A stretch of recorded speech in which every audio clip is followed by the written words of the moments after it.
Boa noite, meu nome é Kézia e eu vou estar apresentando um trabalho que eu fiz de um resultado de um estágio que eu acompanhei numa panificadora no município aqui de Jacarezinho. A minha orientadora que me ajudou a desenvolver é a Fabiola, eu sou do técnico em alimentos e eu vou estar mostrando um acompanhamento do processo de controle de qualidade na produção de pães de fermentação mista em uma padaria de Jacarezinho, Paraná. Bom, o pão, ele é um dos alimentos mais antigos e também um dos alimentos mais conhecidos e consumidos no mundo todo.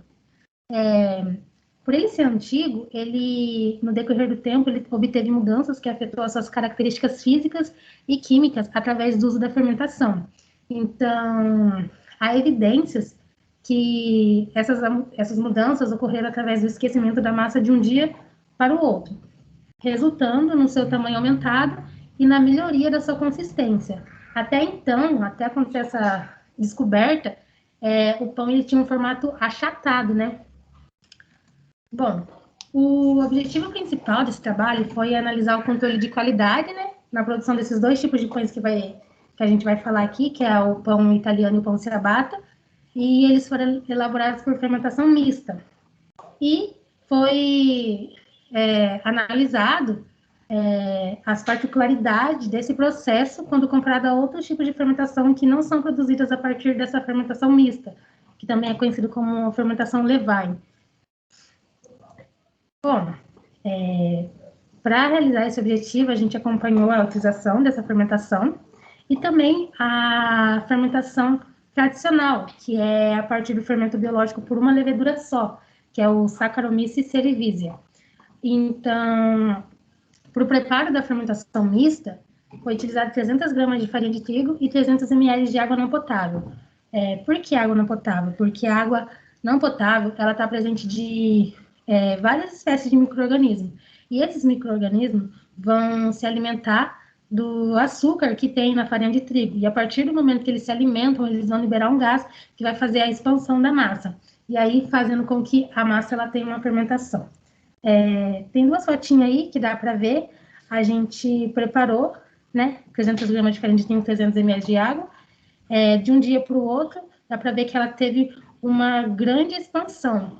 E do lado ali a gente consegue ver também o fermento biológico comercial, que ele é utilizado na elaboração dos pães também. Qual que é a diferença desses fermentos? Um fermento ele tem a concentração controlada da levedura, já o outro ele é cheio de leveduras e bactérias de diferentes espécies. Bom, aqui a gente vai mostrar o processo que foi feito da modelagem do pão italiano. Primeiro a gente pegou e dividiu a massa em vários pedaços, em várias unidades, né? Todas elas com um tamanho, com peso em torno de 150 gramas. E logo após a gente fez a modelagem dela, como mostra nas figuras aí. Resultados e discussão. Durante o acompanhamento, a gente notou a ação que o fermento tinha, né, sobre a massa, a ação desses dois tipos de fermento, e notou características perceptíveis como sabor, estrutura, características físicas e também o tempo utilizado, né, para o preparo do pão.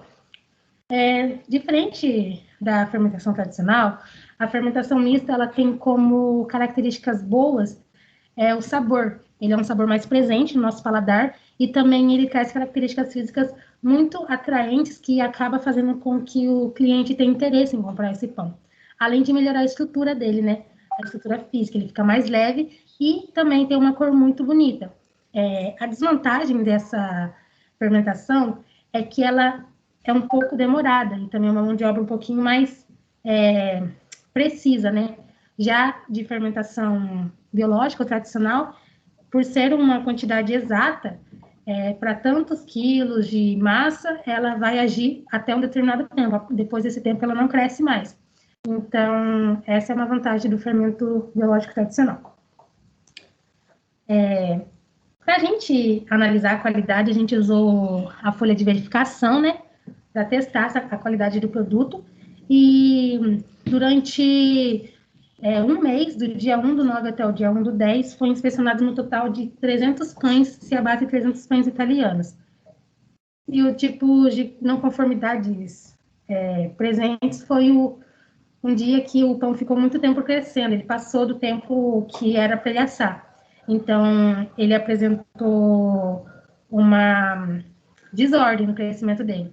Um exemplo seria, a gente pegou, o pão cresceu e foi colocar no forno. Quando ele entrou em contato com uma alta temperatura, ele acabou desandando, ele perdeu seu formato e perdeu a sua facilitação para pegar cor. Ele acabou ficando muito claro e já no dia seguinte ele acabou ficando duro. Considerações finais. Os pães elaborados na padaria no município de Jacarezinho, eles recebem muitos elogios dos clientes, ainda mais por ser um pão que tem a tendência de ser feito com fermentação natural. E essa ferramenta, a folha de verificação, ela, para testar a qualidade, ela vai permitir uma imediata percepção da realidade, né? Então, ela vai ajudar a diminuir os possíveis erros e também ajuda a facilitar a identificar a causa dos possíveis problemas. Um exemplo seria a questão, a gente tem um determinado tempo para o pão crescer e colocar no forno. Se ele passar desse tempo, ele perde completamente, se desanda completamente. Esse é o meu trabalho e aqui estão as referências. Muito obrigada. Aonde nós chegamos? Eu vou falar se você quiser ir na sua casa, aí tu vai me ajudar agora, porque tem que estar a gravação, né? Vamos que para.